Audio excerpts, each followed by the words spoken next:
Welcome to Launch Code, a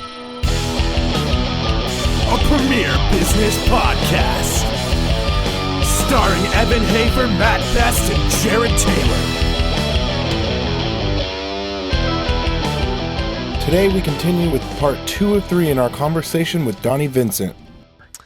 Yeah, and I think you described what I call the lose-lose for the public, which is the corporate interest fence off individual exploitation of the land. Mm-hmm.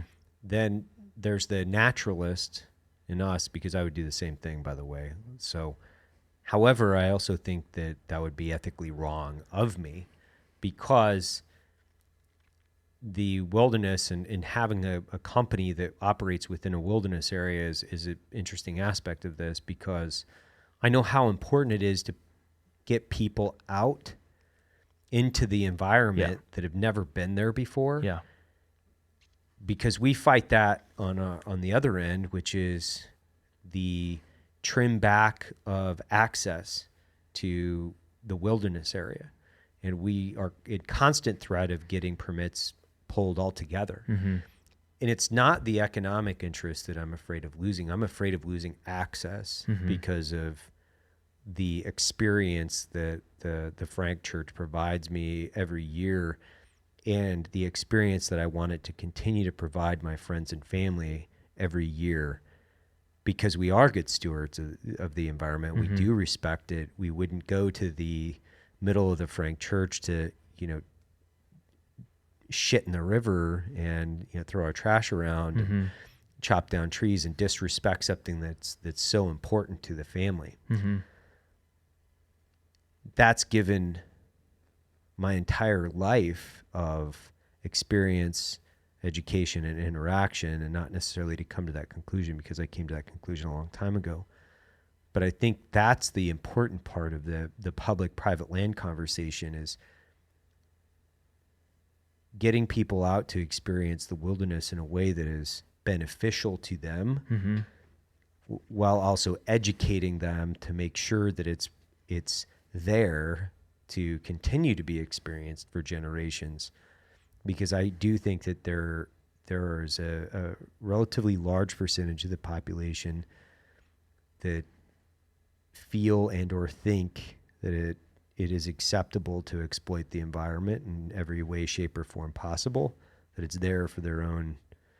They think it was created for us. Yeah. Right? They think it was created for us. Yeah. And that's, for me, it's interesting because, gun-toting, pro-hunter, environmentalist, people are like, you can't be those things. I'm like, you absolutely can. You can be whatever you want. It doesn't. You actually can. You actually can. It's funny because I think somebody's on Rogan's podcast and they're talking about it. And I was like, yeah, that's interesting, because I think there are a lot of us out there that feel the same way. Yes. Like, please don't speak and think that the entire party is speaking, or I'm going to be divided into two camps. If you're a complex human being with a minimal amount of introspection, education, and experience, you will never fall into just two camps. How could you possibly... It's crazy. How could you possibly say, yes, this stack of check boxes are exactly who I am? Right. How could you not be like, I like 6 boxes here, I like 4 over here. This lunatic over here actually has 2 amazing boxes that he's talking about. So that's kind of where I span. And that I just talked to a friend of mine. This is a little bit off the subject, but I instantly thought of you. He has this guy here is he's very inner city, found hunting late in life. He basically, he didn't have this notion that meat comes from the grocery store, but he did have this notion of, why in the world would you injure or maim, kill a wild animal when you can just get your meat from the grocery store? And, right. But through his own... I've heard that conversation a lot, by the way. Like, yes. That is a very large percentage of the population. There are, people say it as a joke, but there are a significant population of people that think the cellophane wrapped meat in a grocery store did not suffer or die or bleed out or because hamburger looks like hamburger, right? And even when you look at broccoli or you look at green beans or whatever it is that you're looking at, you have no idea the footprint that went into that thing. And it is massive. And it's all for us. It's all for us. Yeah. So it's, this is, and it's funny because I think about things like that. And then I think about, when you and I are up in the Arctic and I arrow a grouse and I clean it and we sit there and eat every little, like we're sharing ounces of this thing with each other. And, oh, Evan, are you having, yeah, it's good. Okay. It's really good. Yeah, we're having okay, you get 2 chunks of onion. Right. I get 2 chunks of onion. Like when you have resources that are limited, even situationally, which that is, it's like we're pretend camping. We're pretend mountain men for the 21 days that we're in the Arctic, which, like I told you before, that's my ride. I want to pretend for 21 days, 30 days. I want to do it as much as possible because this is my life and we're here for a second and then we're gone. And so this idea that meat from the grocery store didn't suffer, you didn't have to get blood on your hands. So this guy, he kind of came around. He met some hunters. They introduced him to the idea of hunting, and then he has fallen in love with it. But he recently purchased his son, I think he has a 17-year-old, a gun, his first pistol. And he was telling it to a buddy of his, and his buddy, who's an inner city kind of hipster type guy, was so offended by the fact that he purchased a firearm and gave it to his son. Like, what are you doing? You're contributing to, the demise of human beings.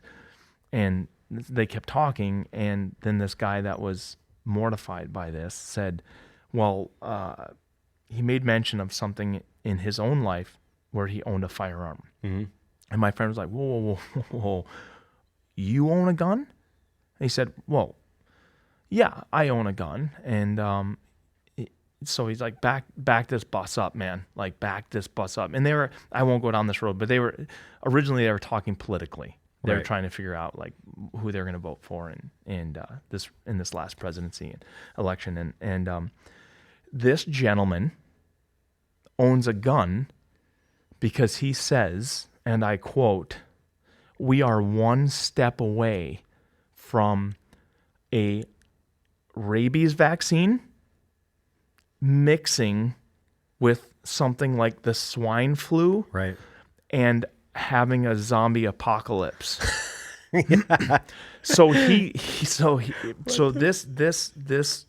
law-abiding citizen that has a firearm literally is taking biological elements that have no connection whatsoever, a killed rabies vaccine with a swine flu. I mean, literally, he might as well have said it's a matter of time before a C4 transport plane and a Toyota Tacoma turn into a transformer. I mean, it is a matter of time. It's a matter of time before those two collide. And so this gentleman, obviously a subscriber to many sci-fi channels, owns. So, and then I'm curious. So I do believe, I'm speaking for him, so he has this idea that a zombie apocalypse is coming. And I'm just curious what his snub-nosed 38 caliber are going to do during this. I would think if I was so sure that these two diseases, a killed vaccine and an actual disease or an actual virus, if I was so sure these two things were about to end, I would probably have more than one pistol, and I'd probably have one that shot a greater distance than 8 feet, in theory. In theory, unless he's just saving it for himself. Then it could be just a matter of, I didn't even think about that. Hey, I just need this. And one bullet. But yeah, I just need one. Because then that's your ticket to ride out of here. Okay, if he's just got his ticket to ride, that's one thing. But there are easier ways than that too, right? That's what I think about. It's like, this guy, I bet, so we're talking firearms and politics, but I bet if you sat him down and asked him about the wilderness, he's going to have similar skewed ideas, to that. And then even I've had conversations with people, even some of my neighbors and some other people where, in conversation I'm talking and I'll say, oh, yesterday I saw a beautiful coyote near my house, and I'll have people that are in my neighborhood, if you will, and they'll say, where? And I'll say, well, right here, why? And coyotes don't live around here. And I bring that up because that's what I'm talking about. These people are making decisions on elements of life that they have no idea about. And really, if we could introduce all of them, even, and I don't like the hunters versus vegans, hunters versus vegetarians. I don't think those two dichotomies of people are even related in any regard as far as like a battle or a war, or I eat meat and you don't eat meat. I think I've said this before, and I said it to Rogan. Yeah. I think vegetarians, maybe not vegans, I don't fully understand that, but I think vegetarians and hunters have more in common than people that don't know what they're living for, don't know what they're interested in. But I do think that if we could get people to the wilderness, if we could open their minds up, and even I have a friend of mine's wife. She's very much against any animal abuse, as we all are. Mm-hmm. But she's also, if she were going to pick a side, she'd probably be an anti-hunter. However, at dinner parties or whatever, her and I can sit and talk about hunting for hours. And she has an open mind about the way that I hunt. And so, and I told her, I said, I would love to take you hunting sometime and have you kill a deer or even a rabbit or a squirrel, something, and not force you, that's the wrong term, but I'd love to take you, have you kill a squirrel, you skin it, you cut it up, we'll cook it together, and we'll eat it together. I would love to do that with you even just once, mm-hmm. and then sit down and have this conversation again. And, she crosses her arms and said, I couldn't do it. Couldn't do it. And I know why she can't do it, because she puts herself, and I do this too, she becomes the squirrel. Right. So that's what I did with the first bear that I mm-hmm. couldn't kill, as I became the bear. I thought, not really, but I thought it's probably not going to, I'm the executioner here. So everything that this bear experiences right now is up to me. And so I think that's what she embodies too, is being the executioner. But let's say her and I were backpacking, or let's say her and I were in a airplane crash in the Frank Church Wilderness mm-hmm. area, and we were out there and we were lost for greater than, I'll say, 5 days, and nothing was in, and for sake of argument, no mushrooms are in season, mm-hmm. no berries are in season, and I was able to kill a squirrel or a rabbit or a grouse with whatever. I guarantee you she'd be the first one at the dinner table. Oh, yeah. Guaranteed. Yeah. Because that's experiencing not true hunger, but you're starting to trend into that.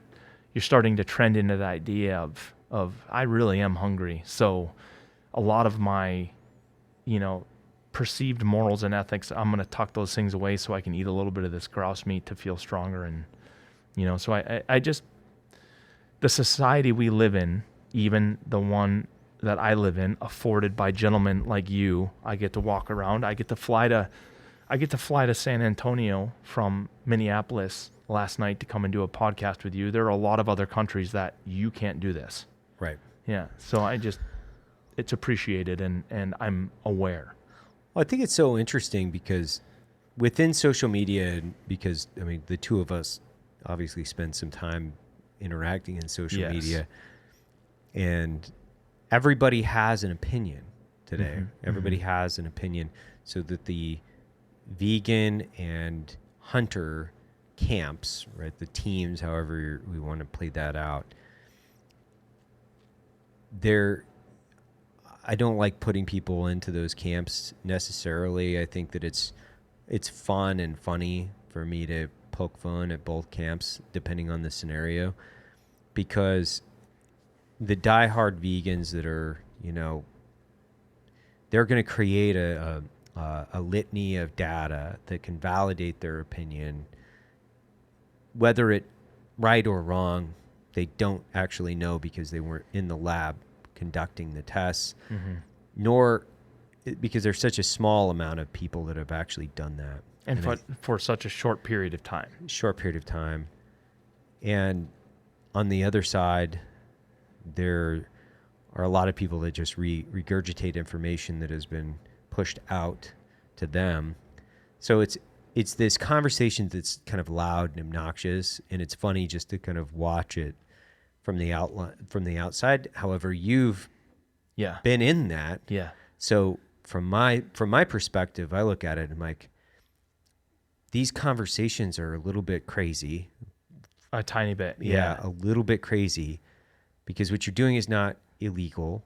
What you're doing would not be considered even unethical. No, I wouldn't do it otherwise. Exactly. Yeah. And so, but there is a minority of people that believe in what they're telling you and will come after you for something that is legal and generally considered ethical. And not only that, but you're an environmentalist, I would classify you as. Absolutely. And you're an educated man that can make his own decisions. So there's so many layers of you being in this conversation and having the ability to talk from a position of authority from your perspective. However, when I say another side will continue to attack guys like you for what you do without any ability to listen, because they're not ethically obligated to listen to you. Yep. Nor do they count any form of your experience, your intellectual capacity, your education. Any of those things are completely discounted in that conversation based on regurgitated data and a lack of probably experience in a lot of different ways. Because I guarantee there are very few biologists, former hunters that have turned vegan, that have attacked you for your way of life. Yeah, and even if they have become vegan, I would hope it's for something that their gastrointestinal system has told them to do, like something biologically, physiologically for them. But you're right, like when case in point would be the mountain lion that I killed last February. Yeah. I get hands down the most negative mail, emails, responses that I've ever gotten in my life for anything for that mountain lion, it's not ironic. I understand it. It's a really big, beautiful animal that is not something that people, it doesn't make sense in their minds for killing and eating an animal. It's not a deer. It's not a moose. It's not an elk, which those animals appear more cow-like for all of us. And then our fowl appear to be more chicken-like for all of us. So people, it makes sense in people's minds. So, but literally I met with the regional biologist, because even though I'm a biologist and even though I have interest in the natural world, I don't know what's going on in that neighborhood of BC, right, where I was going. And so a friend of mine invited me up to go hunt this mountain lion. I said, I don't want to come up and hunt a mountain lion. I have no interest in killing a mountain lion. I have no interest in how you gentlemen hunt mountain lions. I have no interest in running an animal with dogs, treeing it, and shooting it out of a tree. And he said, well, I have to kill a couple of lions here anyway. The biologists are telling him he needs to kill a couple of lions out of there. So he said, why don't you come experience it? If you don't want to kill the lion, I'll kill the lion because I have to do it if it's the right lion to kill. You know, he's not going to kill a female with pups or kittens or whatever. And so why don't you come experience the hunt? Then you can actually speak to it intelligently. You can come, we'll meet with the regional biologist. So I did all of that, and I get so many letters, and I think most of them are Europeans, judging by their insults. Their insults are brilliantly harsh, but they tell me, they accuse me of killing an endangered species. And I don't know how that works. Now, there's this idea of, everyone's heard the term exterminated, right? This thing's gone extinct. The animal's gone. There's also a term called extirpated, which means an animal is extinct from an area that it used to live, right? The United States used to be covered in grizzly bears. It's now extirpated from grizzly bears other than like Montana and a few other states. So the mountain lion used to range everywhere in the lower 48 and have huge numbers, or big numbers anyway. And at the turn of the century, when people were expanding west, we extirpated them out of a lot of these areas because we thought as settlers we had to get rid of the wolves, the grizzly bears. We had to get rid of our competition, Right. because they were also after the elk and after the bison and after these animals that we wanted to eat. And there's a lot of really gross things where, the slaughtering of the buffalo and things like that. People have always done, like you said, fantastically good and fantastically evil. We do great good, we do great harm, right? This human beings have been the greatest example of that I think the world has ever seen. And so, however, the mountain lion, through the conservation of hunters and through probably a lot more accurate data acquired through houndsmen, biologists have actually started to put their fingers on these populations now and started to realize they're healthier than they thought, and they're actually starting to travel into some territories that they used to live in, and they're starting to establish more populations back to where they originally were. So their populations are doing well, and in areas where wilderness is really pristine and not overhunted, and there's a lot of food, the populations start to get a little overpopulated. So sometimes you have to go into a neighborhood and remove a couple of individuals. I think you sent me a photo. Yeah, from my house, in Colorado. Yeah, and how many cats were in the yard? 4. 4. Yeah. So, that's a female with 3 kittens or whatever it is. And so a person might say, oh my word, you have 4 lions in your yard. We have to kill at least 3 of them. Well, that doesn't really add up, because that's a female with kittens, and there's, they're going to get pushed out to new territories. They're going to go out and, absolutely. Yeah. And so they're going to define what their territory are. And from what I understand, you could correct me if I'm wrong, but cats will ultimately populate an area. When I say this, it could be completely wrong, but from what I understand, they will go out and populate an area where there isn't another cat, preferably. Right. And they'll assume, basically, this is my territory, and they typically won't overlap for extended periods of time. They'll pretty much stay to their track. Yeah, because they'll fight to the death. Right. Like if 2 males occupy a singular territory, like somebody's either leaving or dying. But from what I understand, they don't actively seek that fight. It's more of, I'm going to stay over here. Yeah. You stay over there. If we happen to meet, we're going to fuck each other up. That's right. But yeah, I'm just going to kind of do my own thing. Yeah, I'm and it's not gonna probably, try this. if they do meet and fight, it's over food or sex. Yeah, food right? or sex is where they're going to intersect. That's how it's going to work. Yeah. But you're exactly correct. And so, and then this starts to beg the question. This is the question that I had. So, okay, so I know I'm in the right neighborhood.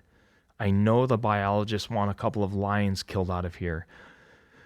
But then I started to ask, and I do this everywhere I go, I kind of want to know what the legends are. I want to know what the wives' tales are. I want to know what the misinformation is, or where these ideas kind of lie. And this is where my mind is probably a little weirder than most. But so I asked the biologist, okay, so you want a couple of cats killed out of here. Why? And so then he starts to tell me, and I'm very open about this, but he starts to tell me how many bighorn sheep are being killed in this area by these cats. And they're really they get hammered pretty hard by the cats, and same with the mule deer. Now, the mule deer, they're very successful in this area. There's a lot of them. And so the cats do very well with them, but it's kind of an irrelevance, if you will.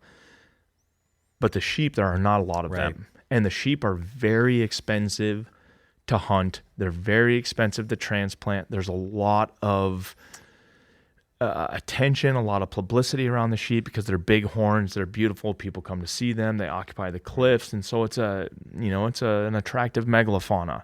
Well, and correct me, because I don't know enough about this, but so is it their procreation cycle that is it longer? Do they not? The sheep? Yeah. It's lack of habitat. It's lack of habitat, and so it's getting better. Like Wild Sheep Foundation and different conservation groups have been spreading sheep around. For instance, I was just on Tiburon Island in Mexico. Sheep do not naturally live there. Sheep were brought there, I think, in the 1950s or 60s. They've done extremely well there, and the island has done really well with sheep there. And so, and there are other areas of Alaska, and of course, we also get movement of animals when, with geographical, ice bridges, things like that, where animals have moved around. But we've also placed them around back in territories where they used to be, where they're extirpated from, but they come back and do very well. So this is a subpopulation of California bighorns in this area. And so I'm curious, and are we hunting and killing? And these are just questions that I have. There are no really, this isn't a one-to-one correlation. This isn't an exact single variable problem, but am I killing these cats because they're killing too many sheep? And ultimately the answer boils down to yes, that we are trying to preserve this population of sheep. Does this area need cats removed? As you just indicated, the wilderness has enough room for the cats. The cats will kind of self-police each other. Mm-hmm. However, the bighorn sheep are falling prey, and they showed me data of this one cat that killed something like 26% of the herd in 1 year. This single male cat, and so that is an effective predator. That's they are extremely talented. Yeah. But yes, I went in there. I tracked this cat for 22 kilometers by foot. It was in these really nasty, icy, dangerous cliffs. Too dangerous to have the dogs out, so I just tracked him by foot with my friend Ben. And it was a really rewarding experience. He brought us to 10 or 11 of his previous kills. I don't know if he was kind of swinging through his grocery store or if he was trying to ditch us onto his kills. I doubt it was that. That sounds very anthropomorphic to think about. But the biologist did mention that these particular cats have a lot of pressure from wolves.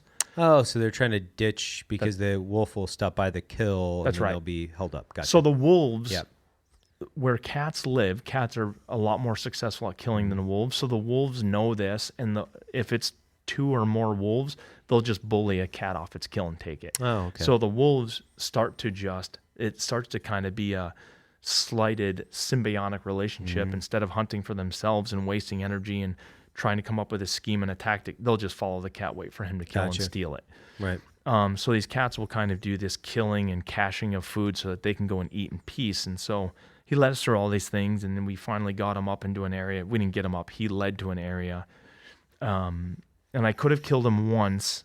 The last place we tracked him into, he was actually on a mule deer kill from the night before.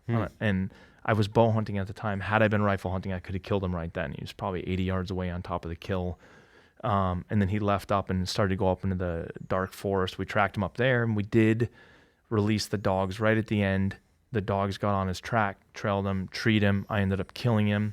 Ben was going to kill him anyway. I kind of wanted to see it out myself, and it was fantastic to see the hounds, and it was fantastic to see them do their job, and it was even pretty fantastic to see the houndsman. He was a nice guy, he had tremendous care for his dogs. So it was interesting to see the whole idea come to fruition. I understand the negativity around the letters. I understand people saying, I understand their mistake of thinking that this is an endangered species. It's not. And I understand why the visceral response they have in seeing me, and we published a picture carrying this cat, and which was kind of at the time, now I feel like kind of an asshole doing it. But at the time it was kind of cool because one of the guys that we were with, when I'm standing there in the snow and the cat is dead, I just thought, how do I do this thing justice for myself?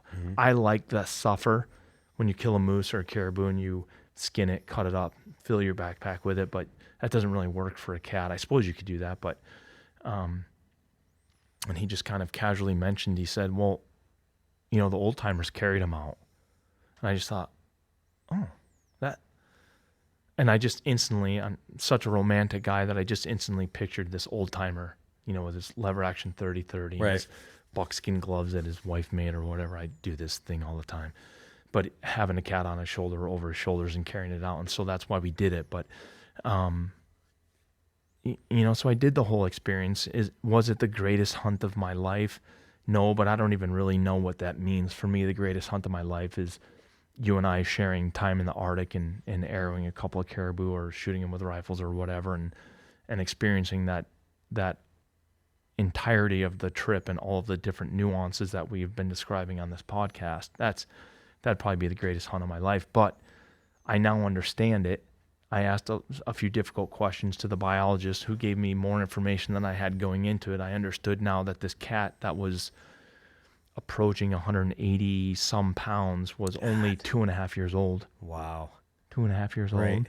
And so I'm holding his hind quarter, which is this ball of meat, and realizing that, oh, okay, so this guy's cell division, he went from a sperm and an egg to this thing in 2.5 years, 3 years, if you're counting the incubation period, if you will, but just incredible. And then the other thing that came to concept for me, or came to my mind, was when I scun him out, when he was finally skinned, just seeing his proportions. It didn't hit me until I was looking at his pieces, but they basically weigh the same as a deer, but they're built entirely different, right? So then I started getting excited about the biology of this animal and the purpose that it held, looking at, essentially his ankles are built for jumping, 30 feet out of a tree, and something that would break a deer's leg. And then you look at how his power and how his claws are designed, his canines. So then you start to look at the design of these animals. And so that was very interesting to me. So I'm glad I did it, but did it answer some questions for people? Maybe, because I did get a lot of questions from people, or letters from people that didn't realize you could eat it. And it was one of the finest wild game meats I've ever eaten in my life. It was unbelievable. We cooked it, and almost never did it make the table. It's kind of like chicken wings. We'd cook a bunch of it with plans of sitting down and having lunch together. Right. And people would just finger food it, and it would just disappear by the time we got to the table. Because it's funny. I've always heard that the meat isn't very good. That's always phenomenal. It's my uncle, my great uncle, he used to hunt cougar a lot, and he used to feed the meat to his dogs. Sure. Yeah, it's like they eat the bear and the cougar. We don't eat any of that. Yeah. And a lot of guys, that's the old school way, right? Yeah. And I can't even tell you how many times I've had guys tell me, "Oh, you can't eat snow geese," and they're fantastic. "Oh, you can't. Oh, did you kill that caribou during the rut? Oh, you can't eat caribou during the rut. They taste like urine. They taste absolutely fantastic. Moose, deer, everything." I haven't run into something yet that has been unedible. Well, the thing of it is, I think, and I heard this somewhere not too long ago too, where it was actually, I was watching a cooking show, and they were talking about chard and kale and a few of the what do they call those, winter something, right? But that leafy green. And they were talking about how to prepare a better chard or kale or something like that. They were talking about the preparation of it and how you add diversified taste and with just a few simple things. And I started thinking about it. I was like, that's interesting, because people always say this meat isn't very good. Right? You'll hear that, like it's not very good. Well, most, I would say 90% of those people probably haven't ever had the meat when they say it, so they're just perpetuating a myth. Yep. And then 2, what was the preparation of said meal? What went into the actual preparation of it? And I think that's where I was combining those two things, because if you take chard out of your garden and you take a big bite out of it, it's not very good. Terrible. Yeah, it's not very good. Yeah. You blanch it, throw some olive oil on it, and a little bit of sea salt. It's pretty damn good. Suddenly you're a chef. Yeah. Suddenly, with little to zero effort and little to zero ingredients, you've taken something that doesn't taste very good and made it taste pretty damn good. Yeah. So, with wild game, or with all the different types of game, how you prepare it, and then the generations before ours, how many of them actually enjoyed cooking too, because cooking was seen as something that women did. Yep. That would have been my family for sure. And that would have been my grandfather, my great grandfather. It's funny, they would cook in hunting camp, but they wouldn't cook at the home. Yeah. Which is also a strange boils down scenario, to necessity. Right? Do you want to eat? But you know what I always ate when I was a kid?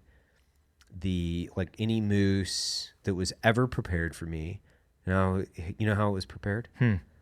With bread, So they with breadcrumbs.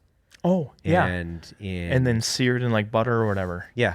Yeah. Yeah, exactly. Yeah. Yeah. I've So- eaten, that's funny because whenever we ate venison growing up, my mother was a terrible cook. My father's a terrible hunter. So it wasn't often. Right. And it was never what he killed. It was always something that a friend of his gave him. Right. But we'd always bread it in flour, like salt and pepper and flour. And then my mother would, burn it in grease and butter. And that's actually, oddly enough, is a portion of this ride that I'm describing in this film, The Other Side. A portion of that is eating all these different bear species that I'm hunting, because everywhere I went, when I was younger, I would just fall for it. People say, "Oh, I killed my first black bear." Right. And I started to take the meat, and the guy's like, "Oh, it's they've been eating rotten salmon and they have worms and they're not edible." I fell for it. And it wasn't very fulfilling to have this notion. Like, I'd never considered myself a trophy hunter. I mean, this is back before I even really hunted. No. This is back before I hunted, not really hunted. This is back before I hunted. And then killing my first black bear, and now I'm leaving with the skin and the skull, and this idea of donating the meat or trying to find a home for the meat. And it's this gray area in the conversation with the gentleman I'm hunting with. And so it was not very fulfilling at all. Because the idea of eating the animal is very much a part of what I just believed by reading these stories. It just made sense to me that this is, even with a grizzly bear, you ate it. That's why we were hunting for this stuff, for the adventure, for the story. And so it's just like what you just mentioned, that, when I started eating these bear species, everyone would say, "Oh, it's not very good." So finally, I bit the bullet one time, and you do it kind of secretly. Yeah. Take some meat and put it in a pan and prepare it, and it was phenomenal. So, and I thought, you freaking guys. So then a couple of years ago, I was hunting with a friend of mine, and I said, "Hey, we're going to eat these bears." And he thought, it was funny the whole time. He's like, "You don't want to eat these bears, man. They're covered in worms. They have trichinosis. They can." He's kind of making this scrunchy face. Man, he's selling it like he's doing a stupid like spaghetti drainer on buy this on TV, and so I said, "I'll tell you what, you saved the worst."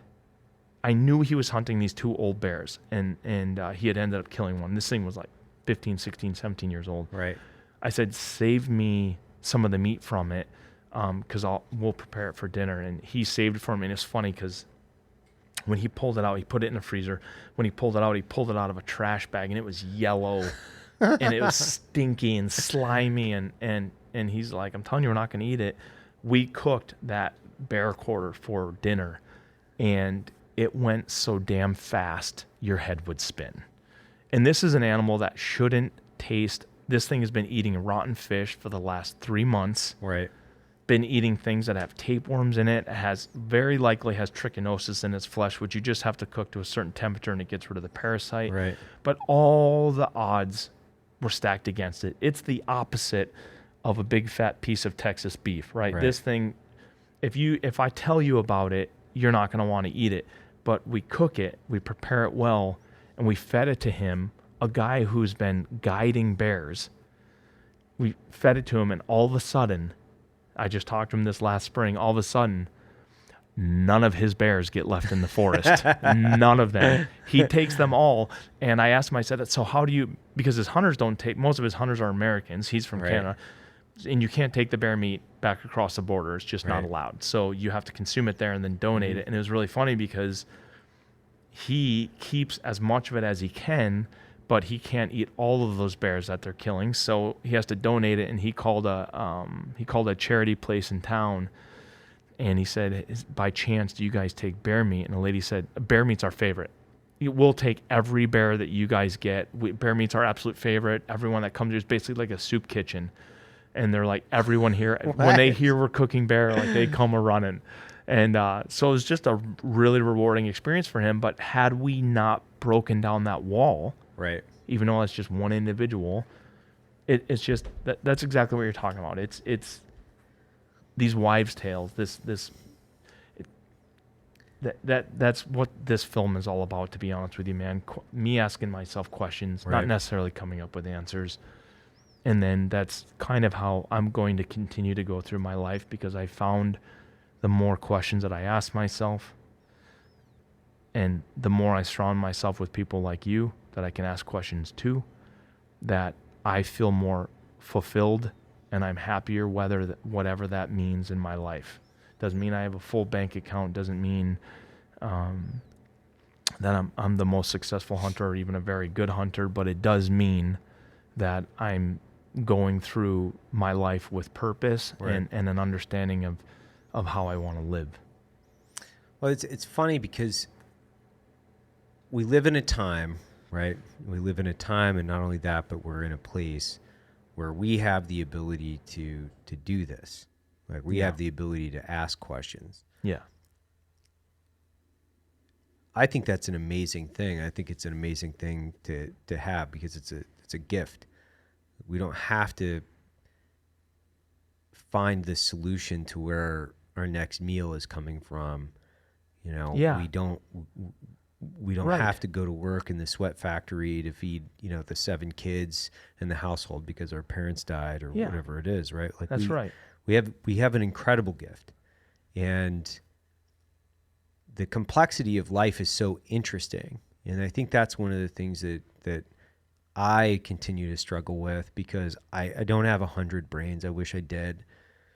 Wish I had 100 brains and 100 different people, and I could fill one central brain with all those 100 brains of Yeah. information and live, 100 different lives all in tandem. That would be incredible for me. Yeah. That was one of the biggest reasons why I made a transition out of my previous profession. It wasn't, there was a lot of fear and a few of these other things involved, and it was an emotional decision. But one of the big driving factors was I was no longer professionally stimulated or fulfilled. And the other thing was, I knew that if I didn't transition into something, I would be of lack in experience that I knew that I desperately wanted, Sure. which was to do something completely different. And having a business, which is a whole other very complex act in itself, because you have hundreds, at this point we have hundreds of employees. You have hundreds of different thoughts and ideas and correspondence, communication, and you've got psychology and leadership and finance and all these different things that are involved in it. It's very difficult to get bored doing business, but you do ask yourself the same questions. Is what I'm doing, is it right? Is it ethical? Is it, is it fulfilling? What are my goals? Why do I even have these goals? Yeah. Why? Yeah. Right. Yeah. And it makes you a little bit crazy, because you especially a guy from my perspective. I think a lot of people would go, you know exactly what you want. There's zero, I guess, lack of ability to just find a goal and pursue it. But I ask those questions all the time. And I think that those are good questions for me as an individual to ask, not only of myself, am I a good father? Am I a good husband? Am I a good role model, not only to my children, but to the people who work? Like, these are all things. And then that I'm asking, and I was thinking about this the other day, just even with our shipping and how many boxes we send out, and Sure. then what's in those boxes, and then the thing that's, shipping the box from point A to point B. The conclusions that I had come to in a lot of different ways were like, well, we've optimized a lot of different things within the business, and we employ a lot of different people, and once again, you're in this same Balance. type of Yeah. you're in the same type of, it's like a courtroom situation all the Yeah. time, right? Where Yeah. you've got like two sides, and they're at each other all the time going, is what you're doing just an exercise in ego, or are you really concerned about Yes. X, Y, and Z? Yeah. My answer to that is, it must not be about ego, because I'm asking myself those questions. Yeah. Yeah. Yeah. So Yeah. so if you do find the interference of ego, typically what my response is, I have to cut it out because it's a massive obstacle to being able to evolve as an individual. Like if you don't eviscerate it and leave that carcass on the ground, you can't evolve individually. And that thing has to be killed over and over and over and over again. It's easy to get lost. Yeah, it's really easy to get lost. And that idea of evolution that you talk about, right? Really, what evolves is a population. So you're changing yourself to hopefully change the people around you and change your family and change your friends, or at least have them ask the same questions but I think you're right. I think if you stop asking those questions, or you might not always be the first one to ask those questions. You might have to receive an outside influence from that and say, hey man, do you know what you're doing? But I think that's really a secret to trying to do things better, whether you are or whether you aren't. But I do think that that's how I feel about myself, and it's not an exercise of, it's not something like working out every Monday morning. It's not something that, I'm asking myself all the time. It's just these things come to me. These things come when it's quiet, or these things even come like when we're building a film, and I'm sure it comes to you like when you look at shipping. You don't sit down and say, okay, how can we minimize cardboard boxes? But when you walk into the warehouse, you then later on that night when everything's quiet, or maybe it's immediate, you sit there and say, okay, look at all these cardboard boxes. What are we doing? Are we doing it well? What are we participating in? What are we contributing to? And I like that. I like that critical thinking. I always think about, everyone has their soapbox. Some guy just asked me in an interview if I thought all outdoor distinctions could get along, meaning mountain bikers could get along with hunters, could get along with fishermen, could get along with hikers and mountain climbers and skiers. And I said, absolutely not. No way. And it is because we're so individual, and I've heard, and it's funny because you think about some of the walls that have been built up between hunters and non-hunters, and it's pretty easy to see. Hunters are very passionate about the things of the places that we have come from. This is what we've evolved from. We are all hunters and gatherers. It's very easy to see where we stem from. But then non-hunters, it's very easy to see their argument because it's very difficult to kill an animal. Yeah. There's great sorrow in killing an animal. So it's very easy to see their side as well. And you sit there and say, okay, I can see why you don't want any animals to die. And I can see why I'm a hunter. These are easy things to kind of wrap around your head around. But, this idea of critically thinking about yourself and about your environment and the things that you want to, as far as the better that you want to see, if you will, the change that you want to see. I think that's the trickiest aspect of fulfilling your ideas, if you will. Do you know what I mean? You're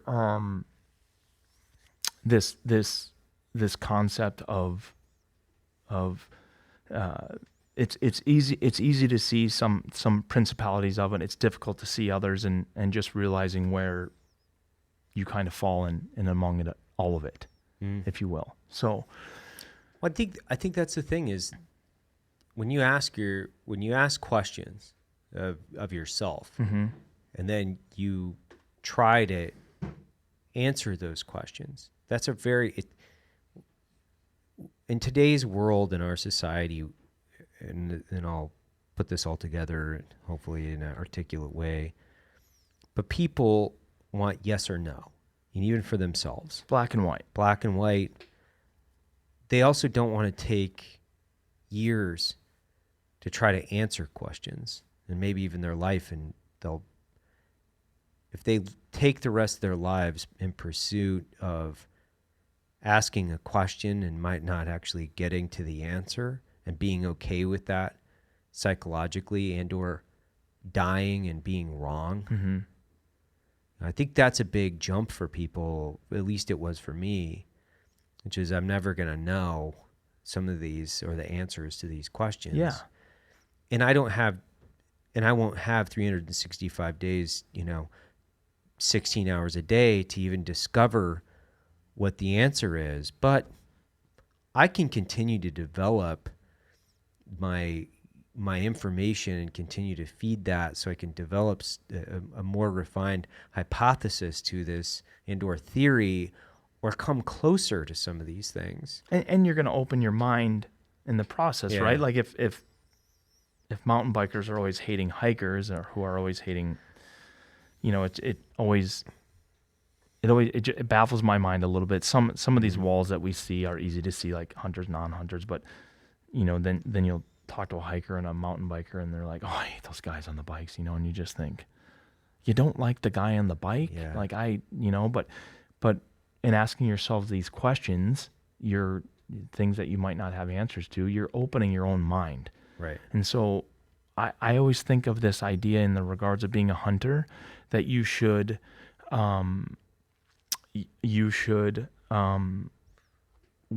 if hunting becomes, like, as our population grows, if we don't have this catastrophic event, if the world continues to turn into kind of this idea of Manhattan where everything's concrete, we should be asking ourselves questions. Hunters should be the first ones to stop hunting. Fishermen should be the first ones to stop fishing. Absolutely. Business ethics, if you're really asking yourself critical questions, you should try to be the first one to change or start to, like you said, it's not black or white, but you start to kind of flow in a certain direction, and then you start to have an idea of being a better person, having a better business, having better flow, and yeah. Well, it's funny. I was having this idea the other day. I think this is a continuation of the same thought. Coming from out of my military life and into business, and looking at conflict even in the future, and looking at population increase, and then the aspects or the opportunities for conflicts in the future. I truly think conflicts in the future will be dictated based on the resources. Like they already are. Oh, but yes. We're talking about petroleum and a few of these other things. But you're talking about water. But I'm talking about water. I'm talking about fish. So, but it's not only over them, it's protecting them. Because if the Chinese, and when I say this, the Chinese are billions of people at this point, that they have very detrimental fishing practices, and not only within their own oceans, but then international waters that move into other countries' actual territory. Yeah. And not only that, when we look at other countries outside of America, their fishing practices and their ability to continue to do non-sustainable commercialized fishing, and just looking at that, and I was talking to this lady who runs a very, very successful nonprofit. Her husband's another guy who works in the cargo industry, so he optimizes cargo moving internationally. And we were talking about environmental policy, and I said, well, this is where I think where we are going to have a conflict is if there is an enlightened country with the ability to forecast not only ethics but sustainability, we will be ethically bound in order to force sustainability onto other countries through military power. That, my friend, fucking blew her mind. She's like, I'm saying that only in the sense of, do you think that would be possible? And I said, I don't know how it isn't possible. If the oceans die, we're fucked. Like it's game over, dude. Like we don't get another turn at this. So yeah, that's the lifeline. And fresh water is falling at a remarkable rate. And so you're exactly right. That will be the military service. It will be. That will be the conflict. Yep. And so that's what we're trending towards. And it's difficult. You think about those ideas, it's difficult to enjoy your Tuesday Yeah. It's difficult to escape and do things that are so simple, like we're talking about. But that is, Let's go horseback riding on Tuesday afternoon. that is where we're trending towards. No, that's literally where we're trending towards. Not only trending towards, but it is going to happen on such a scale in which it will continue to cause a divide within the country if people are not educated to a certain level in order to understand that what we're doing internationally impacts the environment so much so that we could put so much carbon, and people are like, well, climate change doesn't exist. I'm like, climate change has always existed. I will never disagree with that. It's always existed. But what rate and how fast is it climbing or dropping? Yeah. Like, it hasn't climbed this fast since an asteroid hit or whatever we might put into this. If you're arguing climate change, you probably think the world is flat. Yeah, right. Yeah. So, and I think that that's where educating people and having accurate information, reliable, accurate information is so important for people not to choose a side and come up with their conclusion based on if we put our heads in the sand or if we pull the sheets over our head, the boogeyman doesn't go away. If we take away our fish in the oceans, we're fucked. Like F-U-C-T, hard T at the end, dude, we're fucked. Like, so that's where I say there's the conservatives, and myself being a self-identified conservative, I'm like, you guys are not doing yourselves any justice by not identifying to one aspect of environmentalism because you want to agree uniformity with uniformity across the line. You've got to at least buy into an aspect of this and come to some valid conclusion. Oh, by the way, if 98% of the scientific community is buying in on it and you're only going to trail along with that 2%, guys, you're going the wrong way. You're going in the wrong direction. Yeah. And I know, they bring up, everybody thought the world was flat for a long time. And then, okay, but dudes, that was several thousand years ago. And the writing is on the wall and the future doesn't look that. It's not in a box. It's not fixated into a party. That's for sure. No, and I don't see what the argument is for sustainable fishing and or sustainable environmental practices as far as being able to continue to I shouldn't say it's not exploit, but we can continue to do some of the same things that we do. They are renewable. They are renewable. Yeah, we have to. We're not saying you have to stop eating food. That's fucking impossible. But there are ways that we can continue to grow food in a sustainable way that we at least continue to have minerals within the food that we eat, right? Yeah. So we got to take a break, Donnie, and then we'll get back at it.